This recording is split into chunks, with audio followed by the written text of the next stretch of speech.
Hi folks, we're going to take a quick look through the steps for optimization. So here's a process that can help. You can define your variables and knowns, draw a diagram if possible as a first step, and then the second step is really the most important one. You construct an equation for the thing you want to optimize. In step 3, if you have any issues of having too many variables, you try and fix that. In step 4, we differentiate and find critical values. And in step 5, we test to see whether we really do have a max or min, and we can do that with either the first derivative or with the second derivative. We'll take a look through what that looks like in one problem.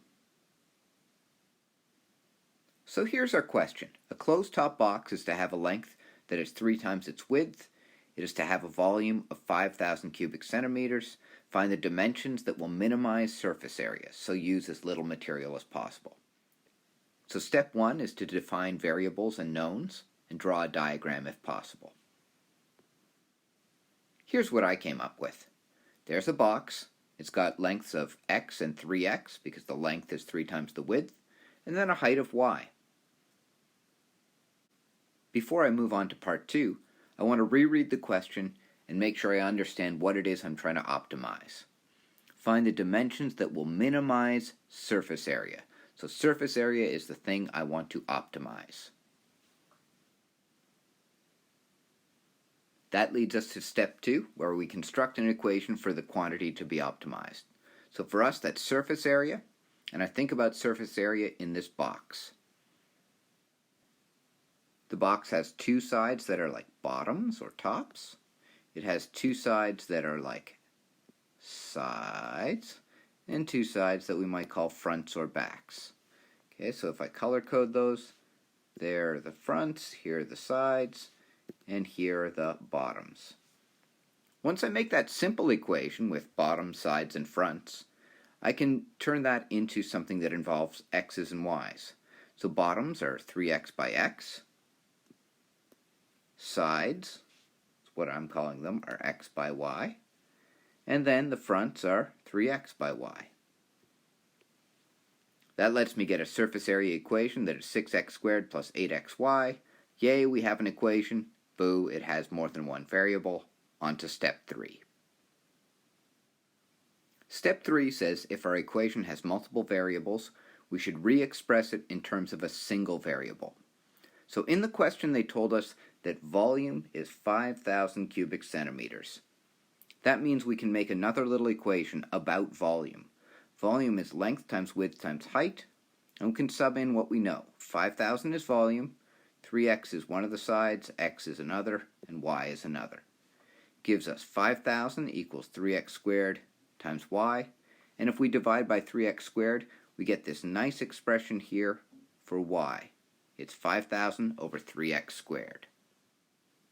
Now our job is to use that.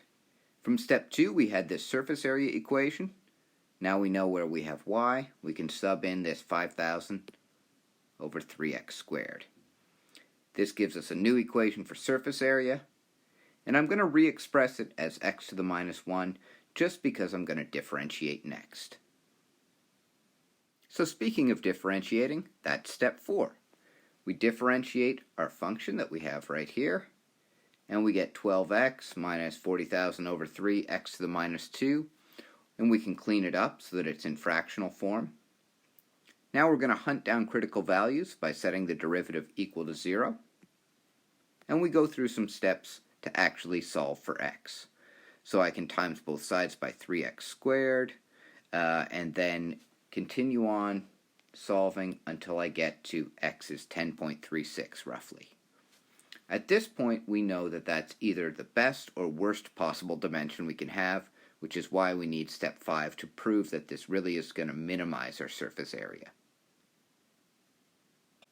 So now we test to see whether we have a maximum or a minimum. You can use either the first or second derivative test. Here's the first derivative test. We plug into SA prime, which is somewhere up here. Okay, right here. And we'll find it goes from negative to positive, which means we have a minimum. Or you could find the second derivative and show that it's going to be concave up, so we have a minimum. Either one's fine. Finally, we make sure we actually answer the question that was asked. It asked us for the dimensions that would minimize surface area. So the width was x, so we get 10.36. The length is 3x, so we just times our x by 3. And finally, the height was 5,000 over 3x squared. That was our definition for y, which gives us 15.53 centimeters.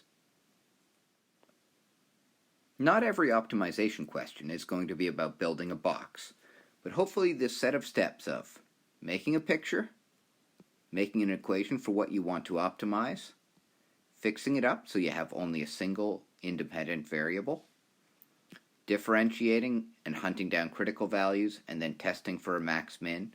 Hopefully that process will see you through most of the types that you're going to run into. I hope you found this helpful. Good luck with the material.